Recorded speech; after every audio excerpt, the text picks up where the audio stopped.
Radio کھانچی 90.4 FM ہم سب کا radio. میں ڈاکٹر روبینہ نصیر رام لکھن سنگھ یادو کالج کے اردو ڈپارٹمنٹ میں کنٹریکچوئل اسسٹنٹ پروفیسر ہوں۔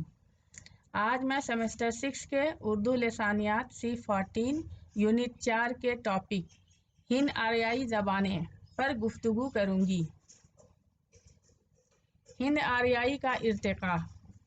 ہندوستان میں ہند یورپی زبانوں کا سلسلہ تقریباً 3500 قبل مسیح سے ملتا ہے۔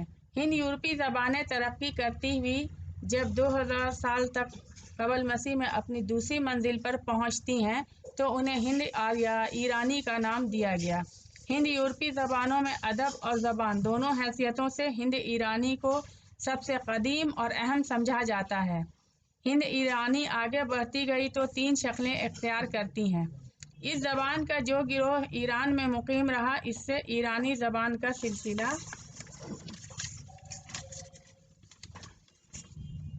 ملتا ہے۔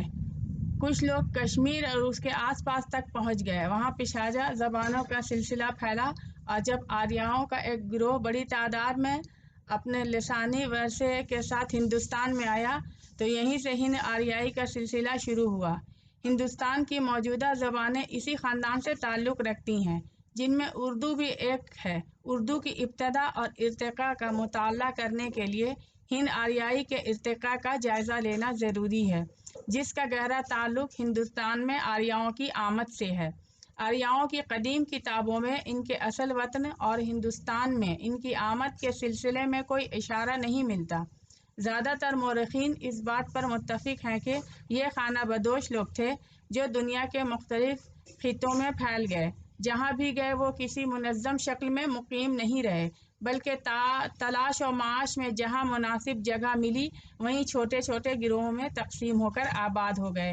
ہندوستان ایک زرخیز ملک تھا، یہاں خوشحال زندگی گزارنے کے پورے امکانات تھے، اس لیے ان کی بڑی تعداد یہاں آ گئی۔ بعض قدیم کتابوں سے یہ بھی پتہ چلتا ہے کہ آریہ لوگ تبت سے ہندوستان میں آئے۔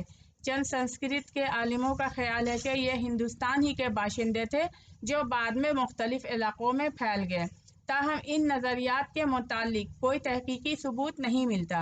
زیادہ تر محققین اس بات پر متفق ہیں کہ آریوں کا اصل وطن وسطی ایشیا تھا۔ یہ لوگ جنوب مغربی روس کے علاقے سے چل کر عراق، ایران اور افغانستان سے ہوتے ہوئے ہندوستان پہنچے۔ ہندوستان میں آریاؤں کی آمد۔ ہندوستان میں آریاؤں کے داخلے کا زمانہ 1500 قبل مسیح مقرر کیا جاتا ہے۔ ہندوستان میں آریاؤں کا سابقہ دراوڑی اور آستریک قوموں سے پڑا۔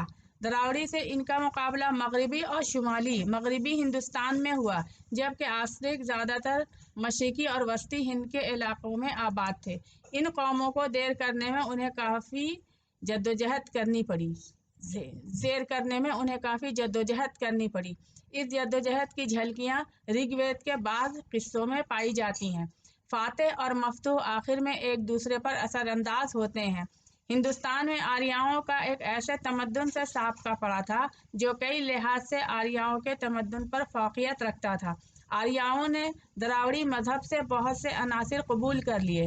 بعض دیوی دیوتاؤں کے تصورات اور دیومالا، کچھ کھانے پینے کی چیزیں، پان سپاری، لباس میں دھوتی اور ساری خالص دراوڑی عناصر ہیں۔ ان زبانوں کا آریائی زبان کی قواعد اور صوتیات پر کافی اثر پڑا اور آریائی زبان ہند ایرانی سے مرحلے سے گزر کر ہند آریائی شکل اختیار کر لیتی ہے۔ ہندوستان میں ہند آریائی ارتقاء کو عام طور پر 3 ادوار میں تقسیم کیا جاتا ہے۔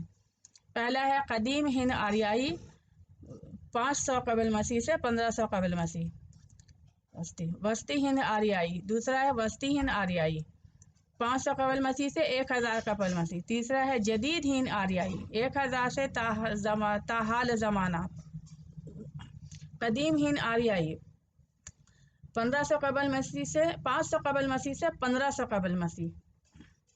اس دور میں ویدک اور سنسکرت زبانوں کا رواج زیادہ تھا، جو دراصل سنسکرت کی قدیم شکل کا عہد ہے۔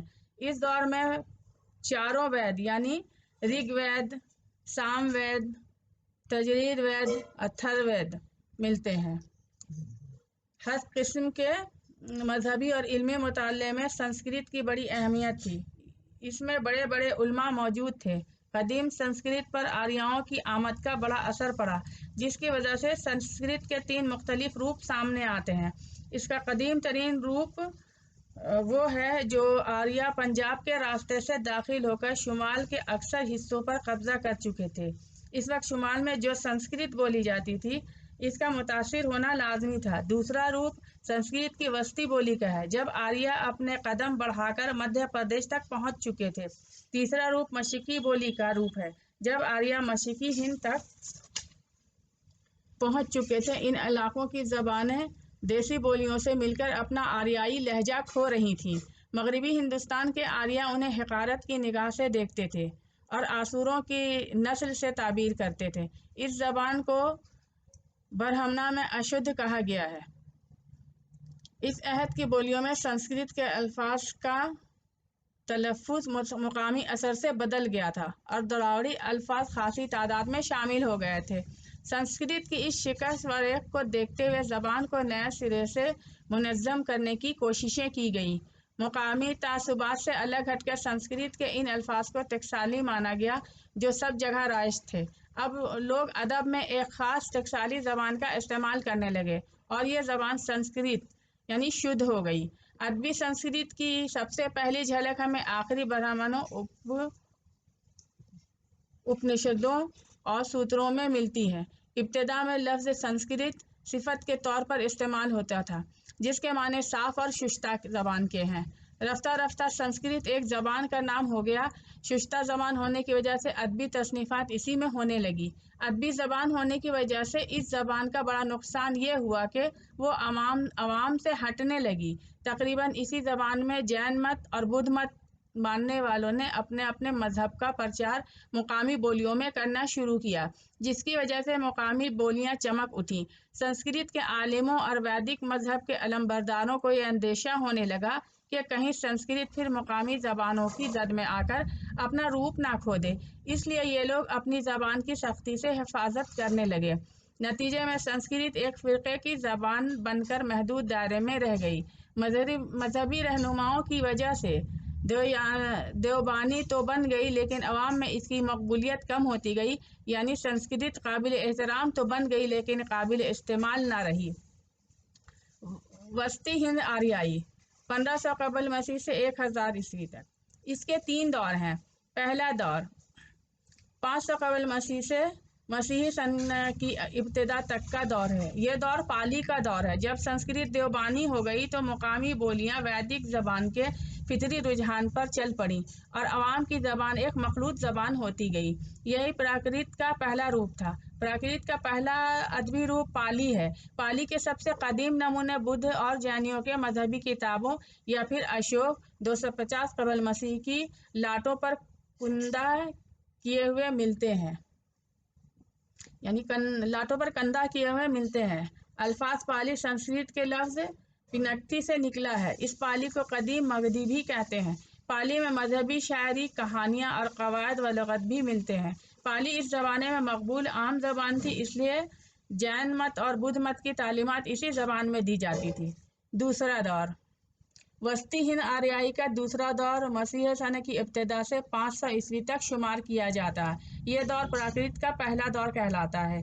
प्राकृत किसी एक ज़बान का नाम नहीं, बल्कि कई एक ज़बानों के मजमूए का नाम है। प्राकृत के माने हैं ऐसी ज़बानें जो अपने फितरी अंदाज में फल फूल रही हों। इस अहद में अदबी और प्राकृतों की 5 वाज़ा शक्लें नज़र आती हैं, जिनके मुतालिक यहाँ मुख्तसर सी गुफ्तगू की जाएगी। महाराष्ट्री, ये जुनूब की प्राकृत है। मराठी इसी से निकली हुई ज़बान है। ये शायरी और मौसीकी की ज़बान समझी जाती है। संस्कृत के ड्रामों के गीत इसी में लिखे जाते थे, जिसकी वजह से इसे मुल्कगीर मकबूलियत हासिल हो गई। इसमें हुरूफ इल्लत की कसरत है, जिसकी वजह से लोच ज़्यादा आ गया। प्राकृतों में सबसे पहले महाराष्ट्री की कवायद मुरत्तब हुई। इसमें नज़्म व नस्र का कीमती सरमाया मिलता है।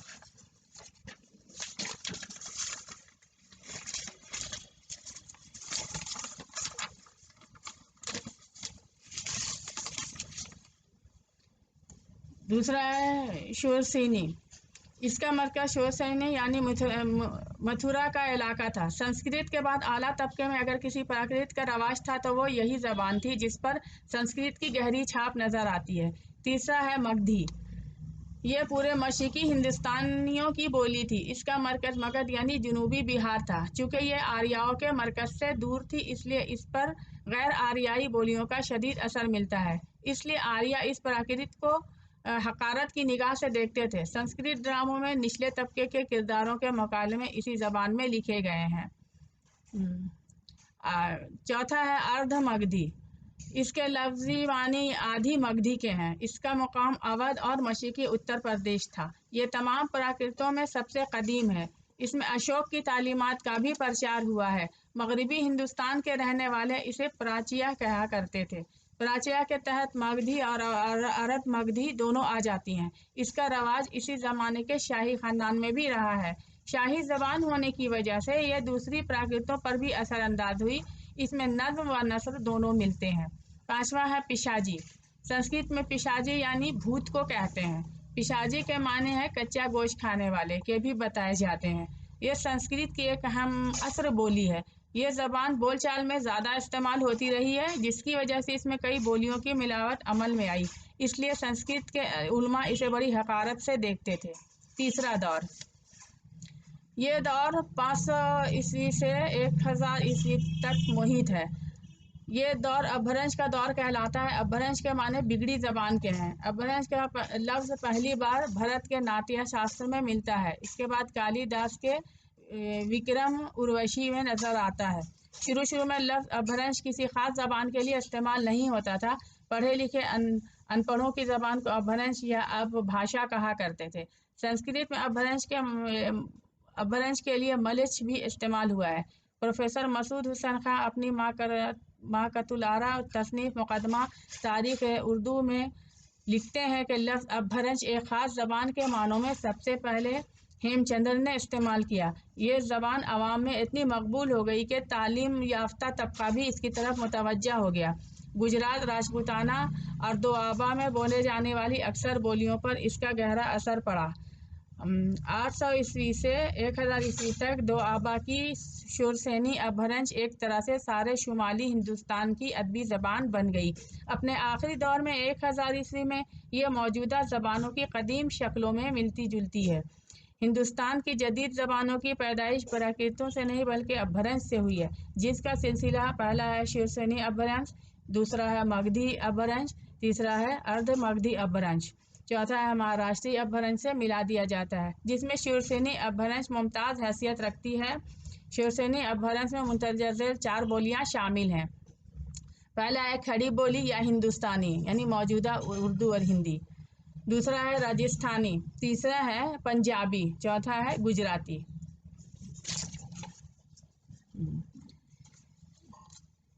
इस टॉपिक से मुतालिक सवालात ये हो सकते हैं। पहला है अपभ्रंश के क्या माने हैं। दूसरा है वस्तीहीन आर्याई को कितने अदवार में तकसीम किया गया है, वजाहत करें। तीसरा है हिंद आर्याई ज़बान के इर्तिका का तफसीली जायज़ा लीजिए। शुक्रिया।